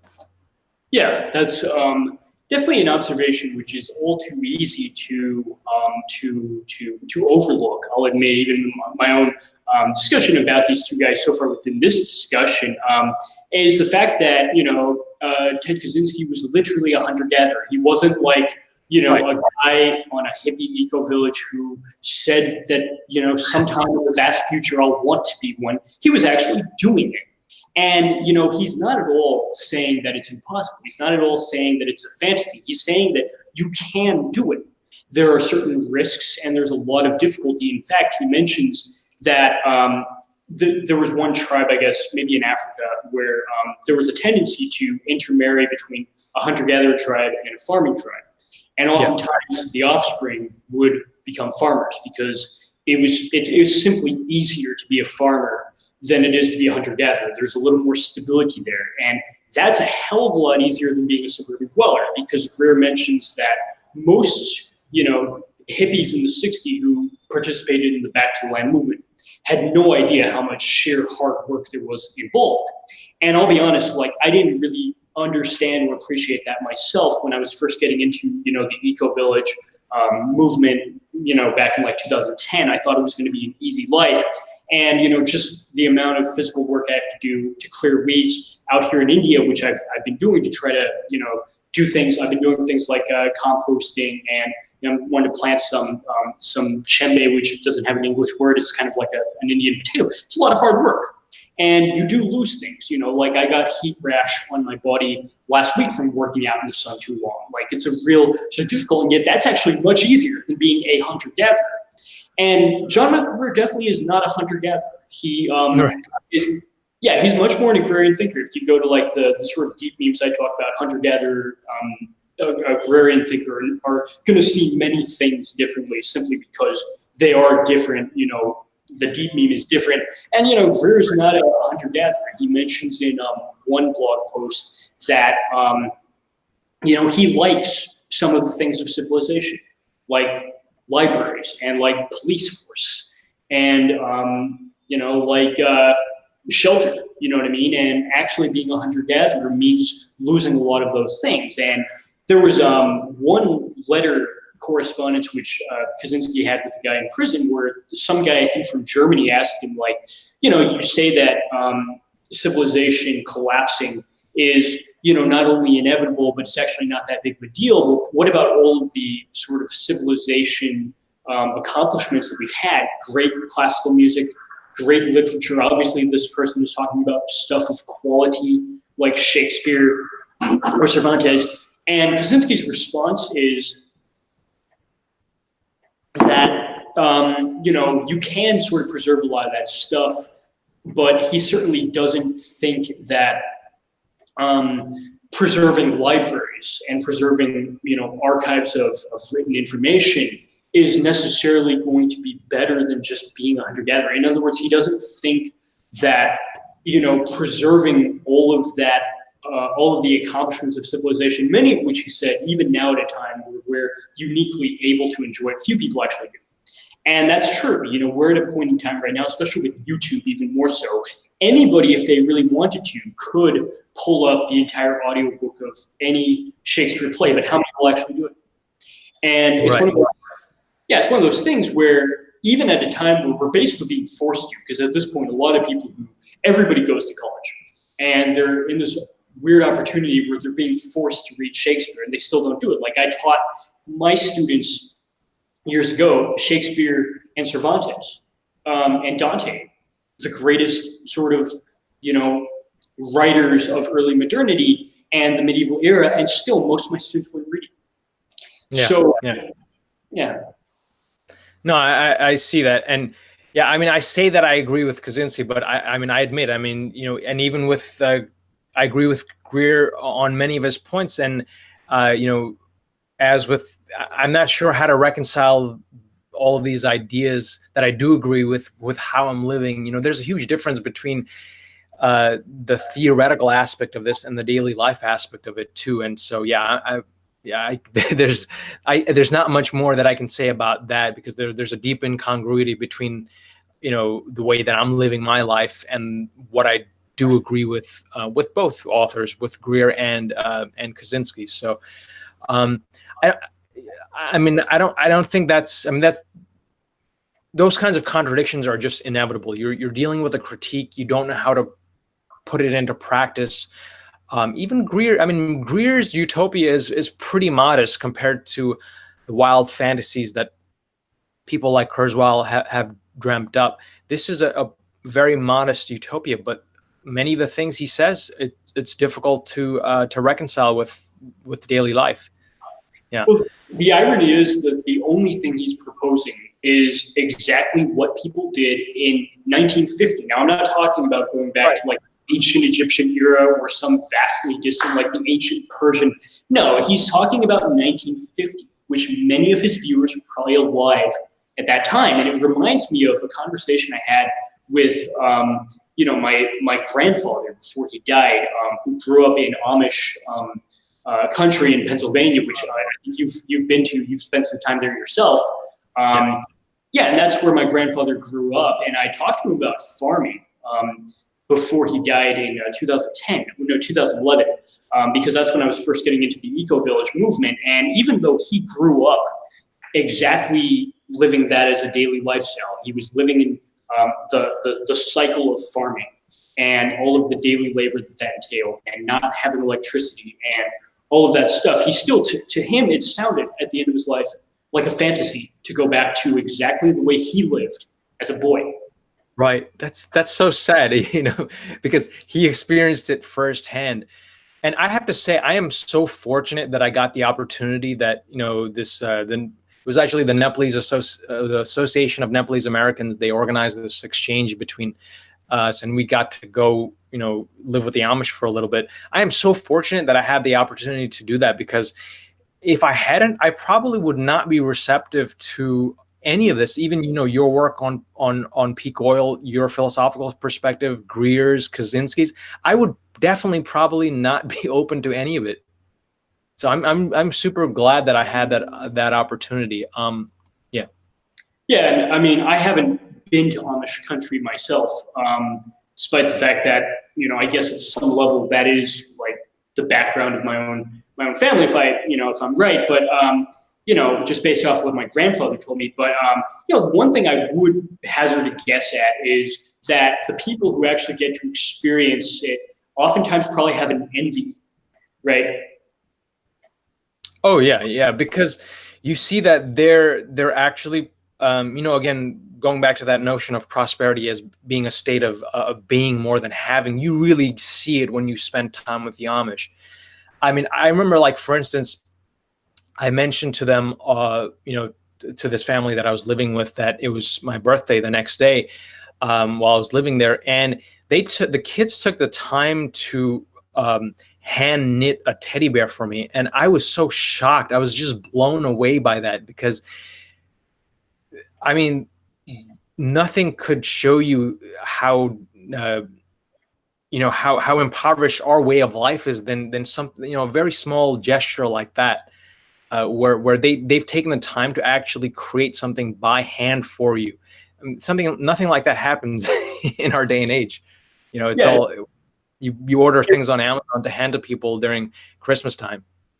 Yeah, and we've gotten to the point with our culture where even if you get in your car and drive to Walmart to get a cheaply made teddy bear from China through the checkout stand, that's something which a lot of people will appreciate, because even that is a huge challenge for a lot of people. But making something by hand, there's no comparison, and it's something I really wish that I had experienced. Now, I have been to some rural parts of India where I definitely have that sort of envy of the pace of life in some of the villages in Northeast India, where you've got pigs and goats and chickens just, in the road, and you've got, the sort of preservation of tribal way of life where, if I were to even try to buy land on these basically reservations, for lack of a better word, I couldn't, because it is sort of coordinated effort to preserve these tribal ways of life. And if you just drive through or whatever, if you just go through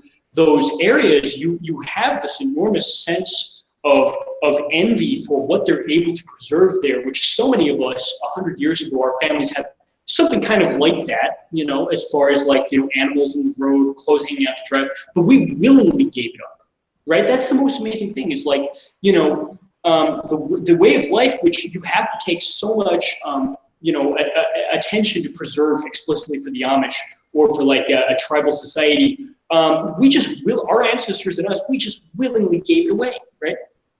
we willingly gave it away. And even those who, as you mentioned, even those who actually went through it firsthand, they see their own pasts and own way of life is now being impracticable. It's insane.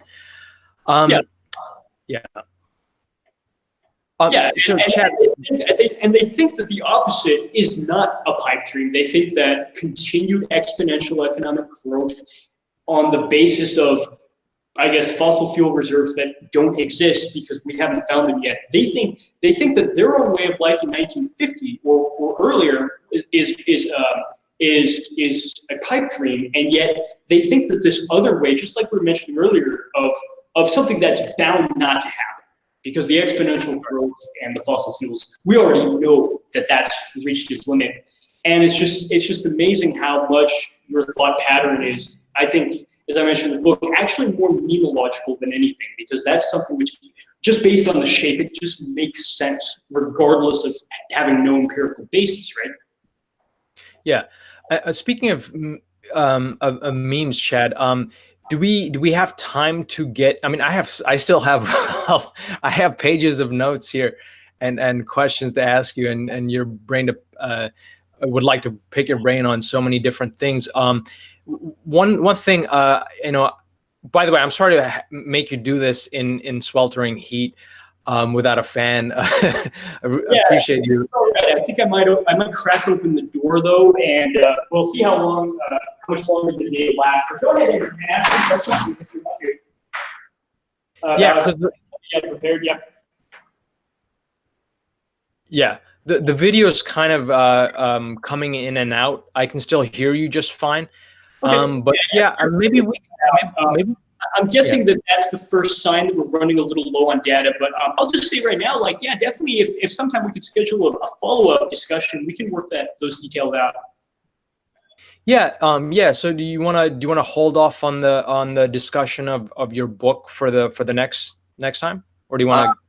Let's just have maybe a little more discussion, and then in a few minutes here, I'll probably have to go meet my wife anyway, but when she gets off work. But yeah, if you just want to maybe throw out another question, we could kind of maybe just wrap up the discussion with that. Yeah, let's do that. So my favorite topic is, of course, well, let me say this, one of the most interesting things about reading your book is that in introducing the concept of deep memes and how different the deep meme that we're currently operating under in our industrial age and the past is, the way that you illustrate that is by referring to this early Christian mystic and his concept about immortality versus the Ray Kurzweil, the technophile conception of immortality. And so you made this distinction between their concept of immortality informed by an agrarian perspective as being basically, or another way of saying that would be to say that spiritual transcendence for them is about returning to an already perfect soul. Yep. And for us, it's just basically our current material enjoyment and our engagement with the material world just protracted indefinitely into the future. And also stripped away with all the negative aspects and the negative consequences of enjoyment kind of stripped away. And so I was really fascinated by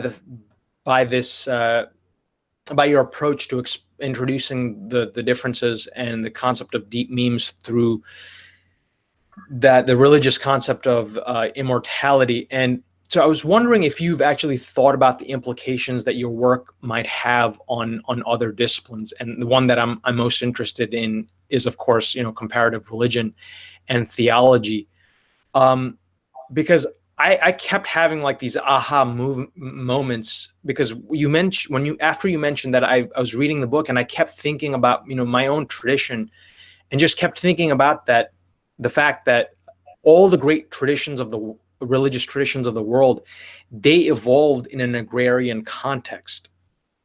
They're operating with a completely different deep meme, right?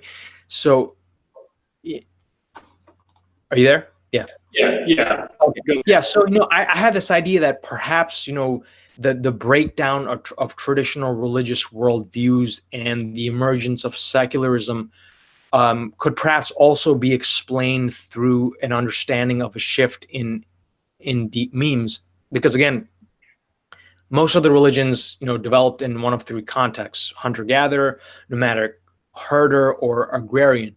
And most of the great ones, including Christianity, again, with the example that you mentioned of this early Christian mystic, they developed in an agrarian context. So, yeah, so just to go on a little bit. So, again, I was thinking about my own tradition, Buddhism and Hinduism, which actually also clearly have holdovers from previous ways of life. Like, so when I read your statement that in the hunter-gatherer life world of the level plane, nature is anthropomorphized and culture is naturalized, and you have this leveling out of nature and culture. I mean, I had this light bulb moment and immediately thought about all the, like, for instance, like all the major rivers in India are, according to Hinduism, they're goddesses, and they're worshipped to this day. And the Ganges is the most well-known and famous example. And you have nature worship, you have animism, and that's, those aspects are also clearly part of Hinduism and also much of Buddhism as well. So this is clearly an agrarian way of thinking about the world. I'm sorry, that's clearly a hunter-gatherer way of thinking about the world. And then the agrarian thinking is like most evident in Hindu eschatology. Like in Hindu cosmology, time is basically divided into four yugas or 4 ages. And the last one is the Kali Yuga, or the Dark Age, which is our present. Kala in Sanskrit means time, but it also means dark. And so we're living in the dark ages right now, the end times. And I mean, it's clearly an agrarian scheme, because the end times isn't what we would normally think of, as being, something final. Because so in one version of, what's to come in our age, the dark age, Lord Vishnu, this major god in the Hindu pantheon. Yeah, he's right behind me. Let me see if I can get a picture of Lord Vishnu. That's him, right? The videos, I can hear you clearly, but I can barely make out the video. Yeah, so he is behind me because the landlord is a Hindu. In fact, the prayer room is right in front of me. Yeah, so in one version, Lord Vishnu, he incarnates as this sword-wielding horseman named Kalki, and his job is primarily to bring the Dark Age to completion, by eradicating evil and driving darkness from the world. But he brings it to completion by setting the stage for the first stage to commence again, the age of truth. So I mean, this was like a shocking thing for me, because I almost feel stupid for not seeing it, because it seems so obvious in hindsight that we're clearly dealing with agrarian and animistic worldviews. And so I was wondering, have you thought about how your work could be applied towards comparative religion?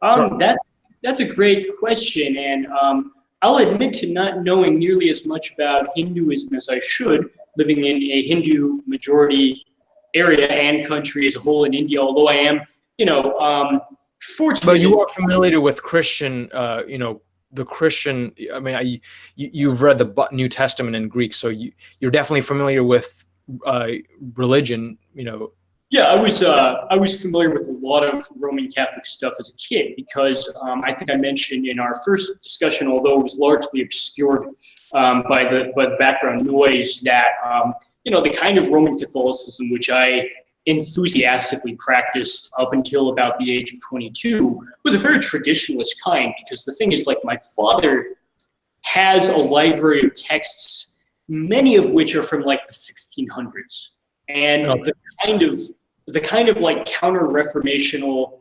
Catholicism, which the modern Pope largely shies away from, because the modern Pope is more like a South American Marxist who doesn't want to seem like he's that type of Catholic, and a lot of people are not, because like the other common type of Catholic you have in North America is just kind of like, you know, I don't want to be too harsh, almost like a clueless consumer who is maybe more just along the general lines of, well, you know, if God blesses me, I'm just going to have a good job and a good salary, and you know, I'm gonna have the white picket fence home, and you know, that's all right. I mean, but the kind of Catholicism I was exposed to as a child was something that, when I was young, I thought just everybody who's Catholic thinks exactly that way, and I realized as I got older and older that fewer and fewer people really think that way, unless they have this explicit sort of like pipeline that's feeding that vision to them, like my father. He's got those texts from the 1600s or whatever that's feeding this explicitly to him,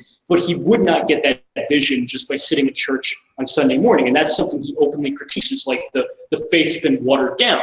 And the big crisis point for me came at about age 22, when I was out of college and I was working a dead-end job at a factory, but I was explicitly sort of getting interested in the eco-village movement. And it was sort of the last sort of battle, biographically for me, between holding on to this vision of Catholicism that I had grown up with and the sort of cognitive dissonance I had of living in a world day in and day out that was nothing like that vision. And I finally got to the point where I said, I need to just literally have an agrarian lifestyle. I didn't say it in those terms, but I got to the point where I said, you know, if you read, you know, this hagiographical account in the, I don't know, even in the early 20th century in Poland, there was an account of a saint in early 20th century Poland who was like a farmer. You know, she grew up on a farm where they were like keeping cattle and growing potatoes and things like that. And I said, I literally just have to go back to agrarian lifestyle in order to support what actually is an agrarian worldview, because Roman Catholicism before Vatican II is a thoroughly agrarian worldview. And it was sort of, you know, morphed into the type of Catholicism of Pope Francis today, which is really just the deep meme of progress mapped onto Catholicism. Because what is Pope Francis really interested in except social progress? He's just saying, like, you know, any laundry list of social problems in the world, which, you know, anybody, even like somebody with no religious background, will acknowledge, as Pope Francis correctly does, that global warming is a problem. He acknowledged that the Syrian refugee crisis is a problem. He's acknowledged that, you know, global capitalism is a problem. And it's very hard to disagree, because all three of those things are problems. And yet that has remarkably little common ground with anything that you'll find in this older version. So for me, the battle finally just sort of broke. And like so many people suffering from cognitive dissonance, I just, you know, went to the other extreme. When I was in grad school, I was sort of a flaming sort of Richard Dawkins type of person. If I opened my mouth about religion during grad school, I would just say something that Richard Dawkins said. And that's, you know, the path that many people take after that sort of cognitive dissonance breaks. But I mean, I don't want to get too much on a tangent about Catholicism in my life, but what I will say is that I noticed that it's not enough just to sort of preserve the exterior rituals of a religion if something has fundamentally shifted at the deep meaning level. And what frustrated me the most was that nobody else I talked to in the religion had any sense that this was a problem. You know, they said, well, what difference does it make? Like, they couldn't see the real influence that losing agrarian context had for trying to uphold an agrarian worldview, which most people simply, you know, they simply don't. They just move over to this newer version like Pope Francis does, right? Yeah, no, that's exactly where I wanted to go. And that was, you know, I was trying to ask you whether you thought that religion could be understood on a memeological basis. And I guess you do agree with that. And yeah, I agree with you. I mean, I think that kind of also, so I think the decline of traditional religion is partly explained by this mismatch between the original memeological context that these religions emerged in and today's, you know, today's deep meme of the infinite line of progress. And that probably kind of goes a long way to explaining the emergence of New Age spirituality too, and the kind of current, like, trend in spirituality where you digest these traditional worldviews for consumption in today's world. You know, the pervasive commercialization of religion. I think we could also understand this shift from religion for transcendence and a return to perfection, and then the establishing of meaning, you know, to religion as basically merely a tool to facilitate material gain and material betterment. Yeah, I think you can't really understand that without understanding the original, this mismatch between the context and, you know, New Age spirituality as the attempt to take the traditional wisdom and adapt it, kind of fit it to the distortions of our current deep meme of the infinite line. Yeah, and one thing, and sorry to interrupt you, we will kind of wrap up the discussion here. I got to go meet my wife. One thing I will say is, you know, the thing that the New Age movement and your sort of watered down, clueless Catholic, and I would guess the same thing with not just Catholics, but you know, many evangelical Christians and Buddhists was one thing they all agree on is that the surpluses which they empirically see in the world are interpreted by them in the sort of pseudo-spiritual terminology in which they don't see that economic surplus as the temporary result of burning fossil fuels.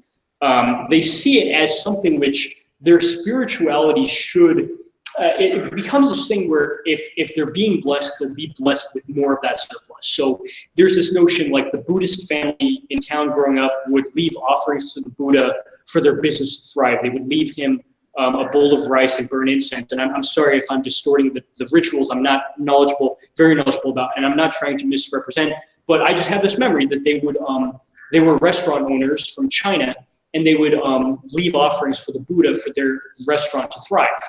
And similarly, you know, my belief and what I heard other people say when I was a young sort of Catholic was, you know, if you pray and do good, God's going to bless you financially. Like, you're going to get a good job and you're going to have a good house and all that stuff.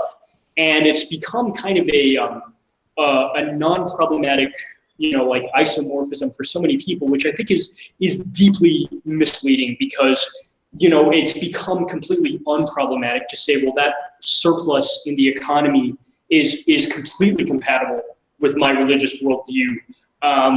And I think that the test for religions in the future is going to be how many people can recognize that surplus for what it is and have the strength to reformulate their religious views as not so much like an outright rejection as a realization that you're foolish to try to expect that surplus to be there always, let alone to find its way into your life just because you want it. Yeah, I think it'll create for a more robust, you know, perspective, a more critical perspective, and a more reflective perspective. Yeah, I absolutely agree, and you know, I'm glad to be able to have these conversations with you, and I'd like to continue this and think about, you know, well, I just of course first want to know whether I'm applying your work correctly to, you know, my interests in you know, comparative religion. So yeah. Yeah, thanks for mentioning all these things. Like, that's a really great sort of avenue of thought, which I didn't explore nearly as much as I should have, I'll admit. And like, maybe I'll just throw this out here. Our next talk, we could maybe just start off with, you know, resuming this discussion. We'll just take some time to sort of think about these things. I'll jot down some things, and there's really a lot in there to be discussed. And I think that the viewers will also find it really interesting. Yeah, I think we should. The next dialogue should be. I mean, we've only kind of brushed. You know, we only kind of we didn't really get into. There's a lot more to get into in your book and how it could be applied. So yeah, absolutely. I look forward to that. Yeah. Thank you so much once again for joining me. Unfortunately, I need to go right now, but luckily the Wi-Fi actually lasted for the whole discussion, which was great. I was kind of expecting it to crap out at some point, so we made it through the whole long discussion. I don't know how long we've been talking, like How is it over 2 hours now? Yeah. This is fun, Chad. I really enjoy this. Yeah, it was an awesome discussion. One of the best. So yeah. Anyway, I better head out, but we'll be in contact. And everybody at home viewing, definitely tune in for the next time too. And thanks for watching. Cool. And thanks for joining me, man. Thanks to you. Take care.